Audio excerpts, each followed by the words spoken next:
Good evening, I'm Ian Hanomansing. Canada's vaccine ramp-up starts this week with a renewed promise from the head of Pfizer. We have every intention of meeting the 4 million commitment by the end of March. Plus new details on who's next in line in Ontario. Online threats lobbed at another public health official. No one should be afraid to go to work in the morning, especially when what they're doing at work is trying to keep other people safe. Harry and Meghan certainly stirred things up for the royal family recently. Now they have another big announcement. Plus, Reg Harrison survived 4 wartime plane crashes and lost his best friend in another. But in the midst of that trauma, a remarkable love story. Every time he would write to his fiancée, he'd say, "Harry, put a footnote on this letter. You never know, someday you might meet her." This is The National. We have learned buying vaccines and actually getting them quickly are two very different things. In vaccinations per capita, Canada has fallen to 40th in the world, but millions of doses are coming, starting as early as tomorrow, and every day counts. As vaccine supplies have dwindled, coronavirus variants have spread. We have the latest tonight on how they're taking hold throughout the country. A surge in vaccinations can help protect us, but how fast will the doses get here? And are our provinces ready?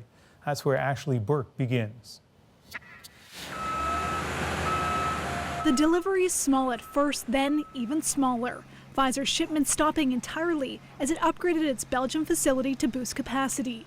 Now the pharmaceutical giant says the days of small deliveries to Canada are over. Pfizer is extremely committed to meeting its contractual obligations, and we have every intention of meeting the 4 million commitment by the end of March that the Prime Minister has been talking about. The head of the company told Rosemary Barton Live starting this week, Pfizer's delivering more than 400,000 doses. It's also agreed to boost deliveries from April to June by an additional 2.8 million doses and add an extra 6.2 million between July and August. We're going to continue to look for opportunities to accelerate delivery. We recognize that we want to bring as much vaccine to Canadians as soon as possible. That's on top of the Prime Minister's announcement Friday. Another 4 million additional doses of the Moderna vaccine secured for this summer. We will share this schedule with provinces and territories so they can prepare to get all those doses into people's arms. Hopefully the provinces have used their time wisely to boost their infrastructure such that they can rapidly deploy these vaccines into the right arms as quickly as possible. I think most of the provinces have done this. In anticipation of Pfizer's shipments, Ontario outlined today who would be in the second wave eligible for vaccinations, including people over 80 and all Indigenous adults. We're going to watch those distribution centers massively scale up. As vaccinations go up, travel restrictions are too. This week, tighten rules at land borders to help buy time as variants spread across the country. Those variants, I think, represent a very, very significant risk. We want to make sure that we do everything possible at our borders to slow down the importation of that virus, while our public health, regional public health agencies and provincial agencies right across the country are working tirelessly to get the situation under control. Ashley, we know changes are coming to the land border. What happens tomorrow? Ian, new restrictions will be in effect. Canadians coming from the U.S. will have to show proof of a negative COVID-19 test, just like at the airport. The government is also now considering regular tests for truckers and others carrying essential goods across the border. And in a week, there will be even tougher measures for air travelers, including something we've been talking a lot about, people having to quarantine at a government-approved hotel and foot the bill, upwards of $2,000. All right, Ashley, thank you. Thank you. Well, let's turn to Dr. Isaac Bogosh, an infectious disease specialist at Toronto General Hospital and a member of the Ontario Vaccine Task Force. Dr. Bogosh, the next phase of mass vaccinations in Ontario goes to people in their 80s and those in Indigenous communities. What's after that? So basically the end of phase 1 will really dovetail with the start of phase 2 and they'll overlap. And in phase 2, we'll be prioritizing other elder populations in the community, those 65 and up. Prioritization will go to those with medical conditions that might preclude them to having a more severe infection if they were to be infected with COVID-19. And there's a long list of medical conditions that can do that. In addition, there'll be communities that will be prioritized. For example, communities that are disproportionately impacted by the virus. Congregate settings are prioritized, and frontline providers are prioritized, including teachers, first responders, and other essential workers. So it sounds like a big job. How is it going to actually roll out? It's really an all-hands-on-deck approach, and the public health units are really making these plans that include mass vaccine sites involving primary care, involving pharmacies, community centers, for example, for communities that might not be as comfortable as trusting of the healthcare system or the government. People feel more comfortable going to their local community center. Mobile trucks as well to help vaccinate, for example, populations that are homeless or underhoused. So really, truly, an all-hands-on-deck approach to get priority populations vaccinated. It'll be interesting to watch. Dr. Bogoch, thank you. My pleasure. Police in Ontario's Niagara region are investigating alleged online threats to the top public health official there. The messages appeared after the province singled out Niagara for only lifting lockdown restrictions in a limited way. Talia Ricci shows us what that led to.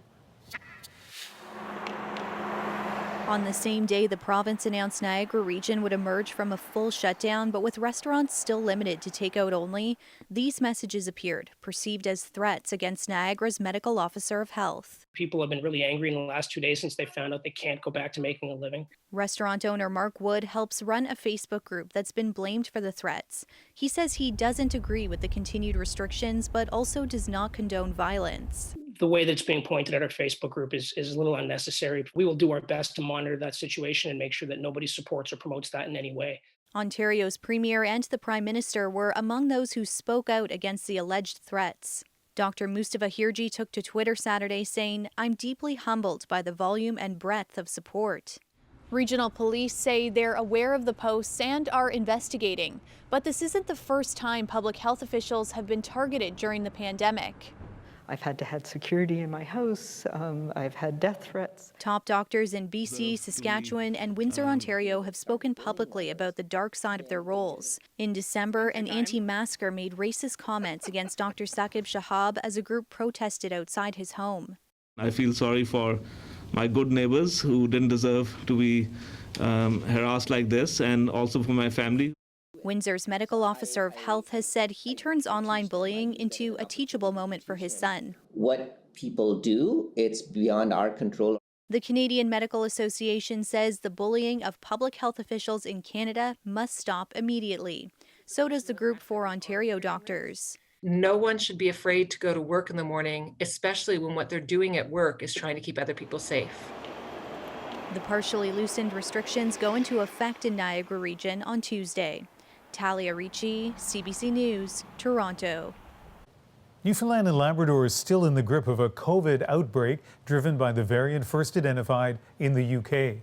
Today, health officials reported 11 new cases of COVID-19. That brings the total number of known active cases to 296. It's meant delaying the provincial election and cancelling in-person voting. Chris O'Neill-Yates now on the plans to navigate some uncharted territory. Today, voters in the province got an extension. They have until February 19th to get a mail-in ballot and return it by March 5th. There's just no practical way that we can, conduct in-person voting. But for 2 days, Newfoundland and Labrador Seniors Advocate has been hearing from people who are upset. Some can't get through on the election's NL phone line to get a ballot. Others can't figure out the technology to download one, or have slow or no internet access. And the part that really bothers me or hurts me most is that many people are giving up and they're saying, no, I'm just not going to vote this time. Some Indigenous communities face language issues. It's a position no government in Canada has ever been in, raising constitutional questions. Can everyone get access to the relevant mail-in ballot? Regardless of where they live, regardless of what degree of technological expertise they have. And as I understand it, there may also be a time concern since all of this is trying to be done very quickly in a tight time crunch. McKay believes the best solution might be to just wait. It might be simpler to delay, if that were a real possibility here, to see if in fact a somewhat more normal system could be used in the hope that the COVID crisis passes to some extent. The chief electoral officer says a call center has been set up, that technological and language issues are being ironed out. You know, there's always going to be somebody who's going to question that for an election, but the special ballot process has been tried and true in our legislation over the years. No province has ever been here before, an election with exclusively mail-in ballots. So Newfoundland and Labrador will be writing the playbook as it goes. Chris O'Neill-Yates, CBC News, St. John's. The so-called variants of concern have now been detected in all 10 provinces. As far as we know, right now they're not responsible for the vast majority of new infections. And that is good news. But Stephanie Mercier also has the bad news. A Sunday farmers market in Vancouver still draws crowds, distanced and masked, of course, measures we've all gotten used to fight the spread of COVID-19. We have limits on the amount of people that are in each of the stalls. We regulate the amount of people through. There's hand sanitizer at the front. But what about fighting something more contagious? Variants of the novel coronavirus have been seen in every province. The most widespread, the B.1.1.7 variant, first identified in the UK. Alberta and Ontario have among the highest numbers of known variants so far, with modelling in Ontario suggesting they account for up to 10% of new cases. Manitoba also announcing 7 probable cases in a remote First Nation. And there's the sudden spike in Newfoundland that forced the province to abandon in-person voting. In BC, officials are stressing variants account for just a small minority of cases. It was 0.1% that we're seeing right now. Good news for now, but what about in a few weeks? Even in BC, modeling is showing this situation could look very different. By March, failure to contain these variants in January and February, actually you start seeing growth that is not controlled by the measures we have today. Experts say the trend lines could spell disaster if changes aren't made. Yet some provinces are starting to loosen restrictions. Alberta opening bars and gyms, Manitoba, restaurants and salons, Quebec and Ontario also rolling back some measures. BC is staying the course, but some say that's not likely to be enough. We need to be sort of jumping up and down and really trying to put out those sparks of outbreaks, specifically around variants of concern. So doing something extra for those to really try to prevent or at least delay their establishment for many months until vaccination is making more of an impact than it can make in the next, say, 6 weeks. Measures she says we should take immediately, or perhaps should have taken already. Stephanie Mercier, CBC News, Vancouver. British government scientists are finding increasing evidence that the variant first discovered there isn't just more transmissible, it may also be more deadly, and they now consider that scenario likely. The possibility was first noted last month, but more data has come in suggesting the B.1.1.7 variant has an up to 70% increased risk of hospitalization and death. It's not clear why it might have this effect, but its transmissibility alone already has health officials worried. Among the Canadian jurisdictions loosening health restrictions is Manitoba, where people of faith can now congregate for the first time in months, though in smaller numbers. Marina von Stackelberg shows us how that's going. Winnipeg's Grand Mosque, usually packed with up to 1,000 faithful. Today, just 30. Normally, they would stand shoulder to shoulder, an important and symbolic gesture of their unity. Today, they each have an X to stand on, 2 meters apart. Muaz Jut is one of them. Now that we're standing apart, it's very strange. It's not something that we're used to. But, as the saying goes, stand apart to stand together. Hundreds are on a wait list to come here to pray. They rotate through 50 people per service. Until everyone on that list has been able to come and pray at least once. Pastor Marty McLean is tuning up for his first in-person service tonight. They'll let people in, first come, first serve. There's no substitution for us just to come together just like a church family and seeing each other again face to face. Not every faith group has been waiting patiently for the rules to change. At least 2 churches in Manitoba were fined. They held services when they weren't yet allowed. Now, provincial health officials say the COVID-19 infection rate in Manitoba is low enough, and in-person services can resume safely. If we continue the progress, then we're going to be able to, again, increase that over time. But not all religious groups want to gather in person, even though they can. Rabbi Cleel Rose says the Jewish faith teaches caution. The issue for us is who's going to be permitted inside, and what happens if somebody who's above the age of 65 shows up at our doors It would be heartbreaking for me and for anybody else who's in a leadership position here to have to say no to that individual. Rabbi Rose says they plan to keep services online until everyone is vaccinated. Marina von Stackelberg, CBC News, Winnipeg.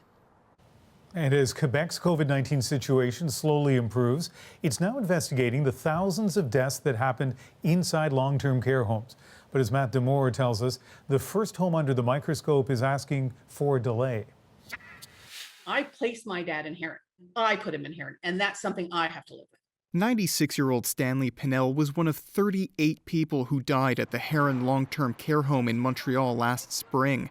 His daughter still doesn't know exactly what happened, whether COVID-19 killed Pinnell or if it was neglect. At my age of 61, I do not want to end up in a care home, period, ever. Don't care what happens to me. It's terrifying, the thought. Tomorrow, Quebec launches a coroner's inquiry into long-term care deaths. Homes across Quebec will be examined, but the Heron home is first on the list. Now, the owners are asking for a delay. I'm angry, I'm frustrated, I'm disappointed that I don't know if we'll ever truly get a complete answer. The once private Heron home was severely understaffed. Healthcare workers reported some residents were found dehydrated, unfed, and neglected. Montreal police investigated the deaths at the home, and Quebec prosecutors will decide whether to file criminal charges. Until that happens, the owners argue it would be unfair for the inquiry to move ahead as planned, so they're asking for hearings on Heron to be pushed back. If a delay isn't granted, the owners are asking for a publication ban.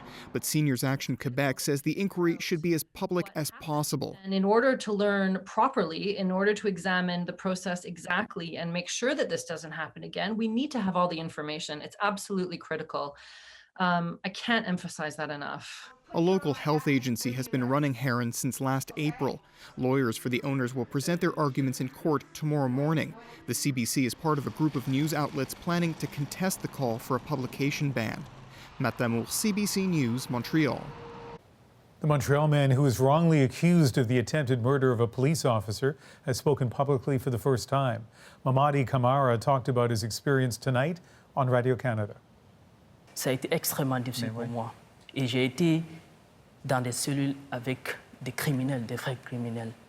C'est des personnes réellement qui m'ont dit, monsieur, quand ils m'ont vu pour la première fois, ils disent, monsieur, vous n'êtes pas un criminel.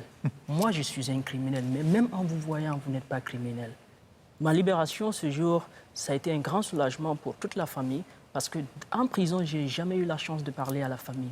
Jamais. Pendant 6 jours. Pendant 6 jours, je n'ai jamais eu l'occasion de parler à ma famille. Jamais.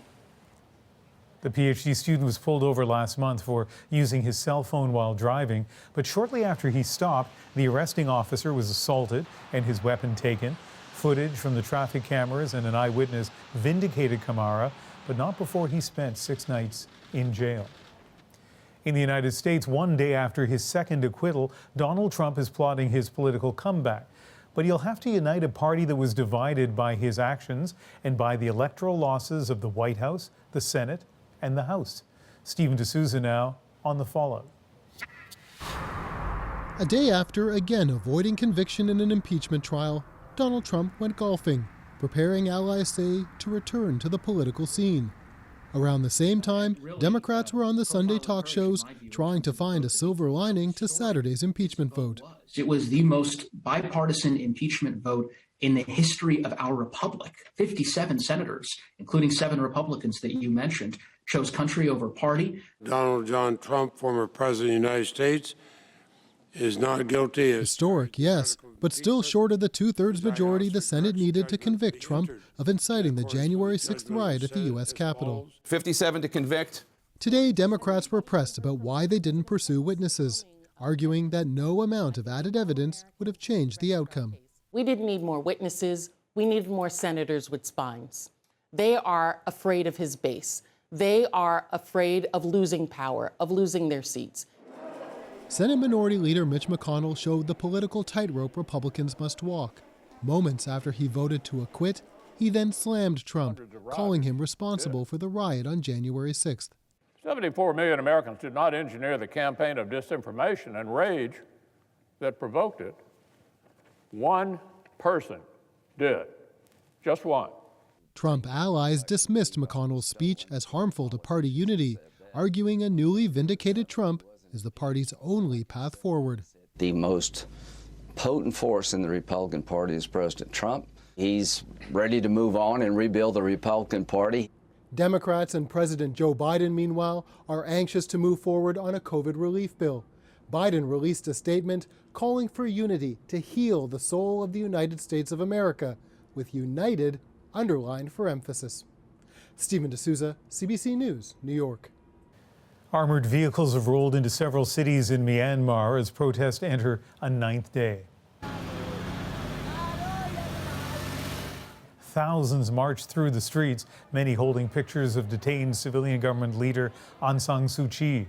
Others are government workers defying back-to-work orders, part of a civil disobedience campaign against the coup. The military has again shut off internet access. Canada and other countries are urging the military to avoid violence. Coming up, for Valentine's Day, a love story that emerged out of tragedy and loss. You've cheated the Grim Reaper 4 times. He said, I got a feeling that you're not going to be lucky the 5th time. A veteran escapes death and meets the woman he had written to throughout the war. Plus, Meghan and Harry reveal the British line of succession is about to change. But first, as airlines cancel domestic routes, small towns and cities are left with few options.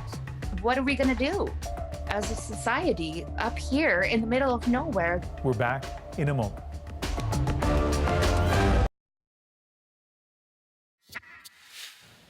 A minor earthquake struck Banff last night, a magnitude 3.9. It lasted about 2 seconds.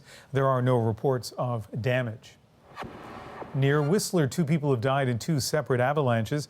On Saturday, a slide in the Brandywine Bowl killed a snowboarder, while a skier died Friday after another slide near Blackcomb Glacier. Police say the avalanche risk is high. They're asking people to stay out of the area's backcountry. We've heard a lot about the devastating impact the pandemic has had on Canada's major airlines, but smaller regional carriers are also hurting.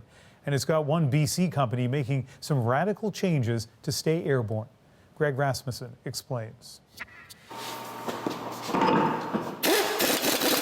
This might look like your ordinary auto repair shop, but far from it. That's the tarmac of the Kamloops Airport, and these mechanics used to repair aircraft service equipment from across BC. So we use these machines to load baggage onto the aircraft? It's just one of many airline-related businesses across Canada struggling to survive. Taking in automotive work helped, but the manager still had to lay off 25 employees. Super tough. Actually, I was the one that had to lay most of them off, right? So that being said, it was super hard, and we've tried to bring as many people back as we can. So what's this place normally like? So at this time of year, it's actually super busy. The Kamloops Airport has to keep the lights on and the tarmac clear for just a couple of flights a day into this city of 90,000. Canada's 2 major airlines have stopped or severely curtailed flights to at least a dozen regional airports. We normally see about 40,000 passengers this time of year, and we're probably at 4,000. Another city, Prince Rupert on BC's north coast, has lost all of its scheduled service. Chantel Shaw was on one of the last Air Canada flights in December, taking her 11-year-old son to Vancouver for surgery. As a First Nations woman, I feel like, what are we going to do as a society up here in the middle of nowhere? There's, not everybody has a vehicle. Airline and airport operators say they're losing money because the whole system is supposed to be funded by a steady flow of passengers. Despite ongoing talks with Ottawa, there's been no agreement on a federal aid package.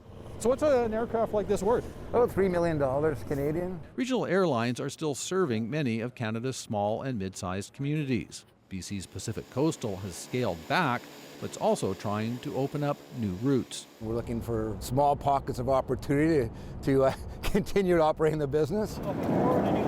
The airline just launched a new service using smaller aircraft to fly from Vancouver to Kamloops, filling the void left by Air Canada. Kamloops is a large community base. It's close to 100,000 people, so you'd truly believe that we could still find enough people that need to travel for essential services to at least fill or mostly fill a Beech 1900 19-seat airplane.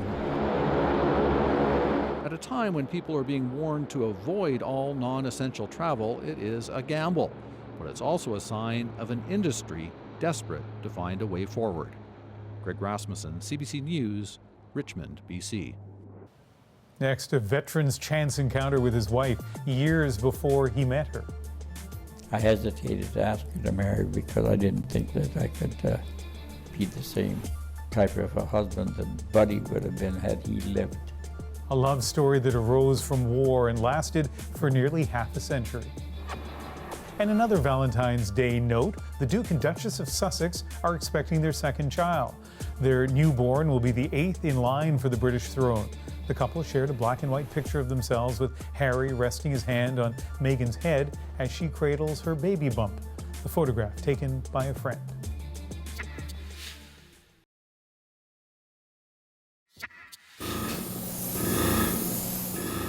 In Vancouver, a chef trained in France makes a heart from sugar. So we brought in a few little cute things that we thought would be nice for Valentine's Day. In Halifax, another kind of sweetener for couples, while in Saskatoon... I'm here on Valentine's Day with my lovely girlfriend. We've been dating for just over a year. It's special for us to be able to get away and have some quiet time, you know, especially in a time like we're living in today. Across Canada, people did their best to celebrate Valentine's Day, but this next love story may be one of a kind. A 98-year-old war veteran from Saskatoon cheated death 4 times to find an unlikely sweetheart. Reg Harrison gives us his own account of a love that he says was meant to be. I've been carrying that since 1946. My love story? I would say it was rather unique when you consider what took place. I think it was meant to be. My name is Reg Harrison. I had the nickname Crash. So I was actually born on a farm, nothing but grasshoppers, and the wind would blow day after day. I never really wanted to be a farmer. Excitement of being up in the air and flying, I think that was uppermost in my mind. So that was one reason why I joined up. I met a chap that from Ottawa. His name was Bud Holloway. He was about 6'1" or 2", really good looking. He really stood out. I always felt a little bit inferior to him. He was taller than me, a lot more good looking, but we got along really well. And we became close friends, and we got our wings towards the end of April 1943.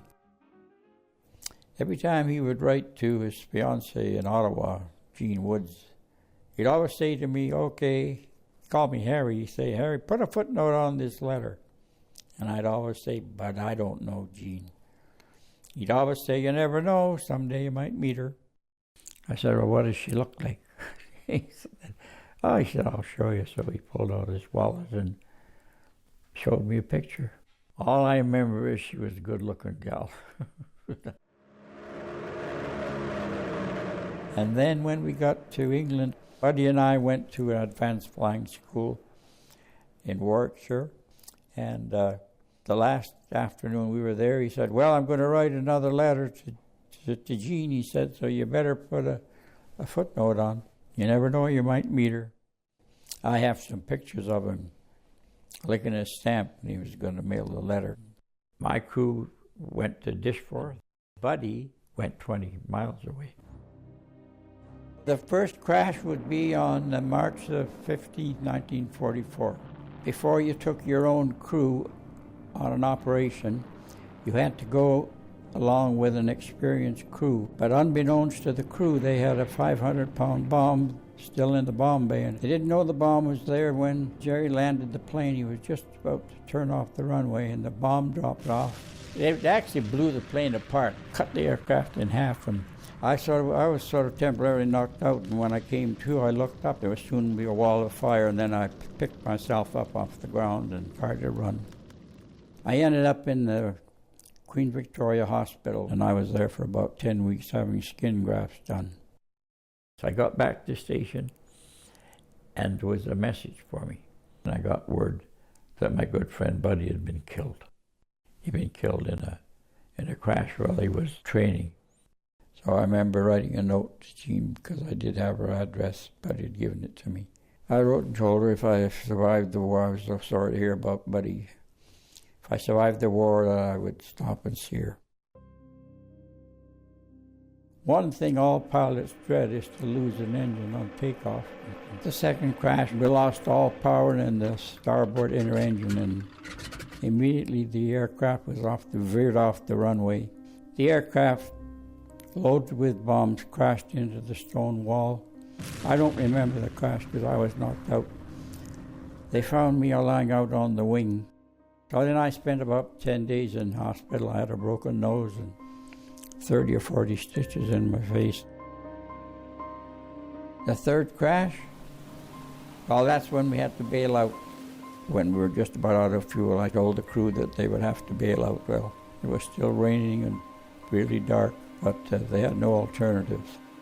The aircraft eventually crashed, and it crashed into a peat bog. The fourth crash is when we were over attacking Duisburg. That's when we got fired on by, that's what they call friendly fire. The whole left-hand side of the aircraft was peppered with holes, and I went to put the wheels down, and I only got one wheel down. The aircraft spun about 4 or 5 times and ended up on the grass. My squadron commander said to me, "Well, Crash," he said, "you've cheated the Grim Reaper 4 times. He said, "I got a feeling that you're not going to be lucky the 5th time," he said. So I never considered myself a hero. I don't think I am a hero. I think I'm lucky. When I finally did sail for home and we landed at Lachine, Quebec, and on a Saturday afternoon I phoned, I had Jean's phone number and I phoned, and so I said I won't really have time to stop. I was a bit hesitant to stop because I didn't really know what to say to Jean.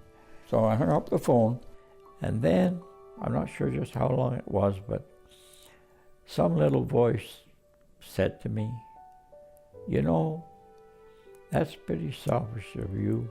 Your good friend Buddy, he gets killed, so the least you can do is go and see her."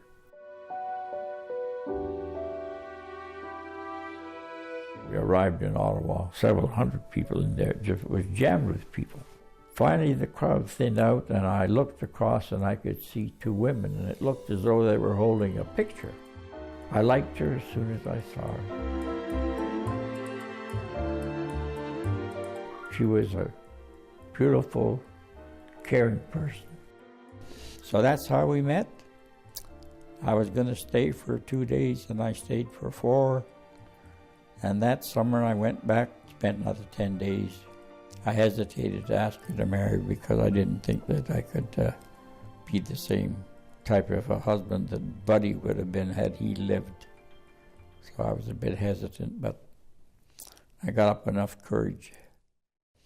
I often wondered if my good friend Buddy, if he had a premonition he wasn't going to come back, because he was so emphatic when he'd say, "You never know, someday you might meet her."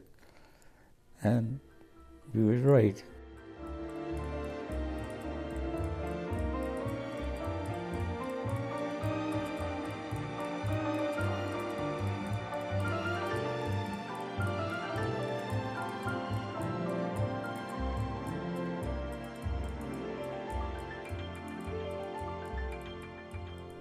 The best thing that happened to me in my life was to survive the war and marry Jean. Such a sweet story. It is not just Valentine's Day, by the way. In Ontario, it's officially Hazel McCallion Day, marking the 100th birthday of one of Canada's longest-serving mayors. Well, of course, I was hoping that maybe the Premier today would announce that the lockdown is ended. For my birthday, that hasn't happened. She was first elected mayor of Mississauga in 1978. A year later, when rail tankers of propane and chlorine exploded in her city, she began to earn that nickname, Hurricane Hazel. Well, I think I made that statement the other day. that as far as I'm concerned, the ratepayers or taxpayers of Mississauga will not pay for this. Nearly 250,000 people fled, almost the entire city. Today, Mississauga is 3 times the size. Growth that McCallion's office worked hard to drive. You got to recognize the challenge you're facing and find ways around it. Her birthday well-wishers included the leaders she shared a stage with over the years. And in Mississauga, a parade of first responders passed by her home in tribute. Coming up, a program helping feed people in need is at risk of folding. It helps me because my rent is very high and my allowance for the month is very low. The lineups are getting longer amid the pandemic, but the food may run out. Plus, I think that art and activism are essential components. They go together like peanut butter and jam. a prominent Toronto activist takes to the canvas to fight for Black and trans lives. Stay with us.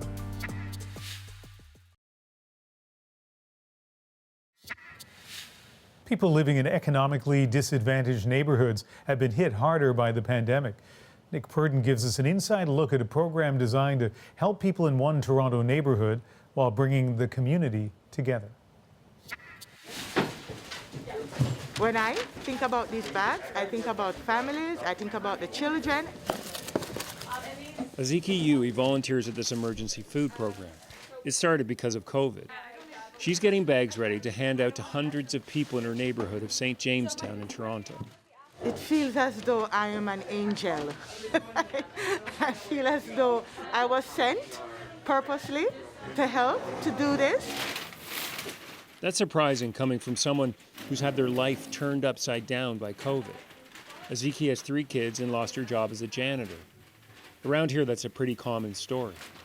And yet she's taking the day to pack vegetables. For me, it's very important to volunteer. For me, it's very important to give back to the community. And Aziki needs help herself. At the end of the day, she'll take one of these bags home for her kids. I'm very grateful for it because it helps to cut down on my supermarket bill. It helps me not to be so stressed because I have 3 growing children and they eat a lot.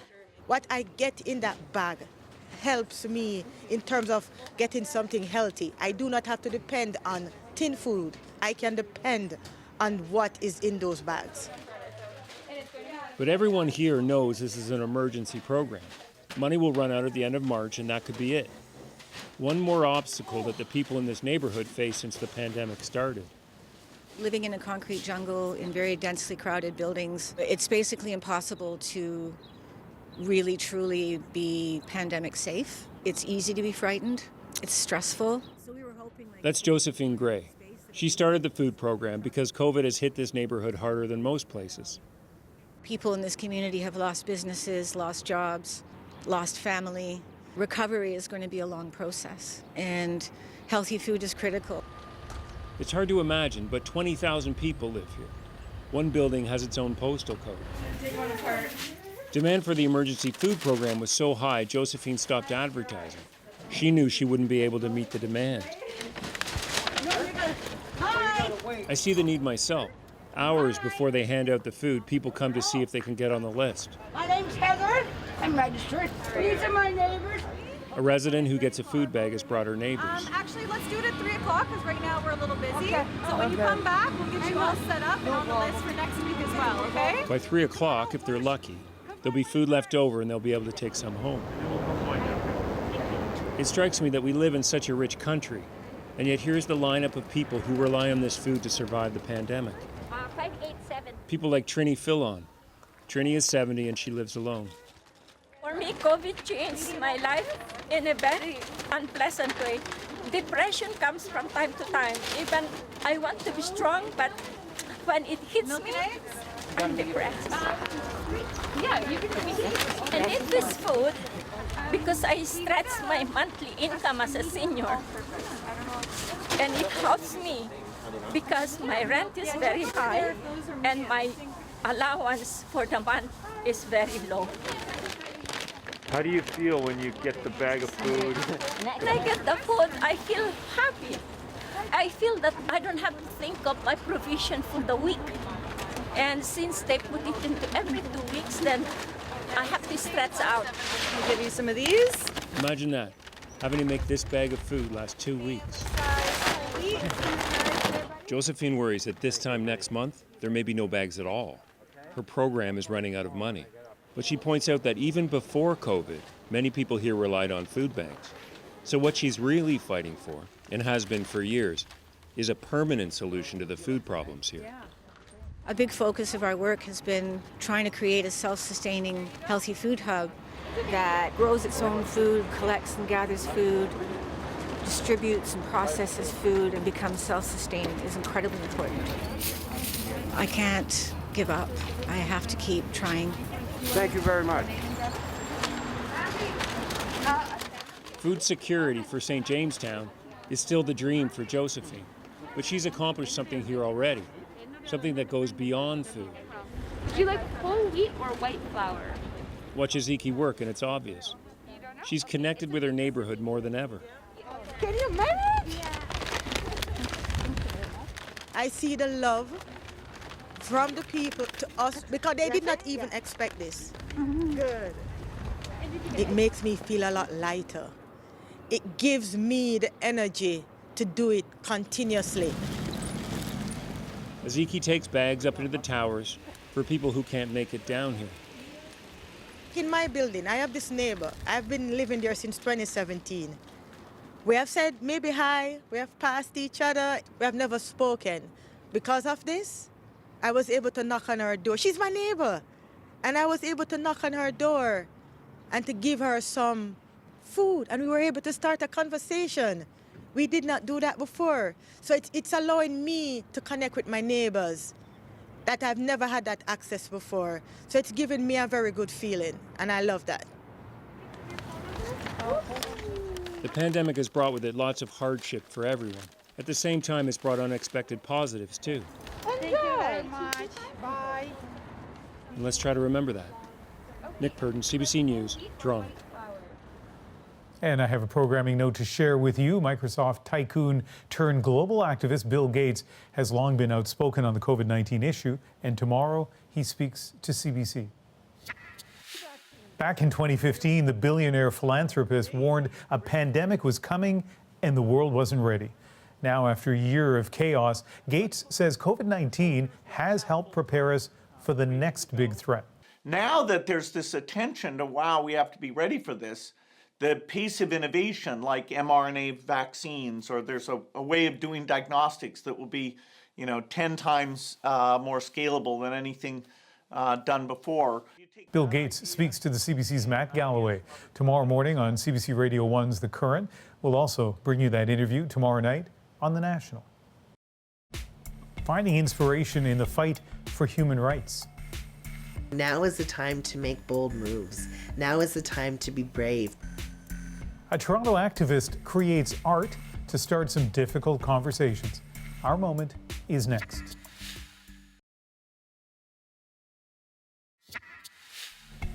A longtime activist and artist has combined the two passions to open up a dialogue.